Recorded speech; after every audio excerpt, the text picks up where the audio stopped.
네, 오늘 저희 테슬라 소프트웨어 업데이트 방식, 이거 한번 제대로 파헤쳐 보려고 합니다. 네, 흥미로운 주제죠? 여러분이 보내주신 그 테슬라 소프트웨어 배포 전략, 이걸 보면서요, 차가 어떻게 보면 스마트폰처럼 계속 진화하는지 그 비밀을 좀 같이 풀어보겠습니다. 이게 또 여러분께 어떤 의미가 있을지 한번 집중해서 들어보시면 좋겠습니다. 가장 먼저 눈에 띄는 건요. 테슬라가 자동차를 한 번 사면 끝! 이게 아니라는 거예요. 그렇죠. 계속 발전하는 플랫폼으로 본다. 스마트폰 업데이트처럼요. 이게 정말 혁신적인 생각 같은데 구체적으로 어떤 철학인가요? 네, 핵심은 말씀하신 대로 지속적인 개선입니다. 이게 단순히 뭐 기능 몇 개 추가하고 이런 걸 넘어서요. 자동차 산업의 어떤 근본적인 패러다임 전환, 이걸 의미한다고 볼 수 있어요. 아, 패러다임 전환이요? 네. 기존 회사들은 보통 몇 년 주기로 하드웨어 중심의 신차를 내놓잖아요. 근데 테슬라는 소프트웨어 업데이트로 뭐 몇 주 만에도 성능 개선이나 새로운 경험을 주기도 하죠. 예를 들면 그 감시 모드, 센트리 모드라고 하죠.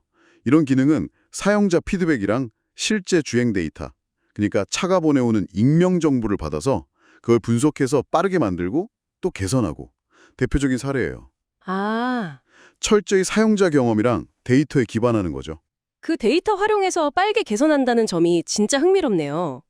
근데요, 모든 차에 한 번에 업데이트를 확 보내버리면 좀 위험할 수도 있지 않을까요? 테슬라는 이걸 어떻게 관리해요? 무슨 카나리 배포 이런 얘기를 들은 것 같은데요. 아, 네, 맞아요. 카나리 배포. 마치 탄광 속 카나리아처럼 위험을 먼저 감지하게 하려는 거죠. 소규모 그룹부터 시작해서 점진적으로 배포 범위를 넓히는 방식이에요. 우선 내부 직원들이 테스트하고요. 그다음엔 얼리 액세스 프로그램이라고 해서 신청한 소수 사용자 그룹에게 먼저 배포를 합니다. 아하, 먼저 써보는 거군요. 그렇죠. 여기서 이제 피드백을 받고 안정성을 확인한 다음에야 전체 차량으로 확대하는 거죠. 이 모든 게 이제 무선 업데이트 OTA 기술 덕분에 가능한 거고요. OT예요? 네. 물론 와이파이 연결이 필요하고 또 업데이트 중에는 차를 쓸 수 없다는 점?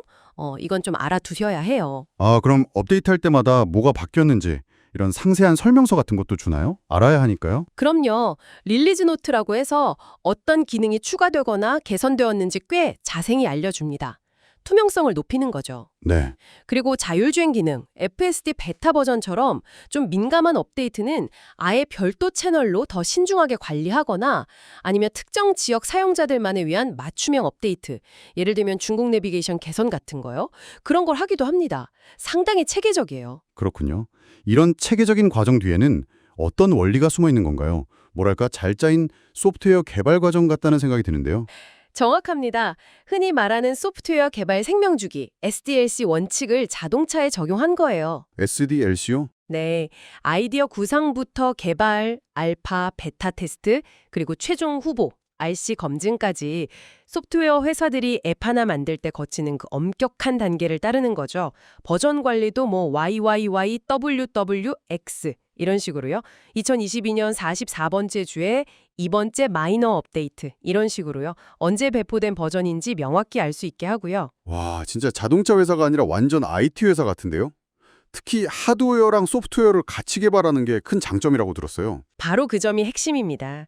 예를 들어서요, 배터리 관리 시스템 BMS라고 하죠. 그 소프트웨어를 업데이트해서 실제 주행 가는 거리가 늘어나는 경우가 있어요. 업데이트만으로요? 네, 이건 하드웨어인 배터리랑 소프트웨어인 관리 시스템을 처음부터 통합적으로 설계하고 만들기 때문에 가능한 아주 깊이 있는 개선이죠. 이렇게 익명화된 주행 데이터하고 사용자 피드백이 계속 선순환하면서 차 전체가 똑똑해지는 구조입니다. 와, 듣기만 해도 장점이 정말 많아 보이는데요. 내 차가 시간이 지나면서 더 좋아지고 서비스 센터 갈 일도 줄고 비용도 절약되고. 네, 그런 장점들이 분명히 테슬라의 경쟁력을 높여주죠. 평균 한 2주 정도마다 한 30분 정도 걸리는 업데이트로 차가 꾸준히 개선되니까요. 근데 이 방식이 뭐 완벽하게만 한 건 아니에요. 아, 단점도 있군요. 네, 업데이트를 제때 안 하면 일부 기능을 못 쓰거나 최악의 경우에는 보증 수리에서 불이익을 받을 수도 있고요. 또 잦은 업데이트 알림이나 설치 중에 운행 못하는 거 이런 사소한 불편함도 있고요. 어떤 기능은 또 특정 국가나 지역에만 먼저 적용되거나 아예 제공이 안 되는 경우도 있어서 약간 형평성 문제가 제기되기도 합니다. 사용자가 좀 감수해야 할 부분도 분명히 있다는 거네요. 정리해보면 테슬라는 소프트웨어를 자동차의 핵심 두뇌로 보고 실제 데이터를 끊임없이 학습하면서 점진적인 무선 업데이트를 통해서 움직이는 IT 기기로 진화시키는 전략, 이걸 쓰고 있군요. 맞습니다. 이런 접근 방식이 테슬라를 기존 자동차 제조사랑 근본적으로 다르게 만드는 요인이죠. 여러분의 차가 시간이 지날수록 더 나은 성능과 기능을 갖게 된다는 건 분명히 매력적인데 동시에 이런 변화에 계속 관심을 갖고 참여해야 한다는 의미이기도 하고요. 자, 그럼 마지막으로 이런 질문 한번 던져보고 싶네요. 자동차가 점점 더 바퀴 달린 컴퓨터가 되어가잖아요. 그렇죠. 이 끊임없는 업데이트라는 흐름이 과연 우리의 자동차 소유 경험, 중고차 가치, 그리고 사이버 보안 같은 문제들에 장기적으로 어떤 영향을 미치게 될까요? 어쩌면 우리는 완성된 제품을 산다는 기존의 생각 자체를 바꿔야 할지도 모르겠습니다. 여러분은 어떻게 생각하시나요?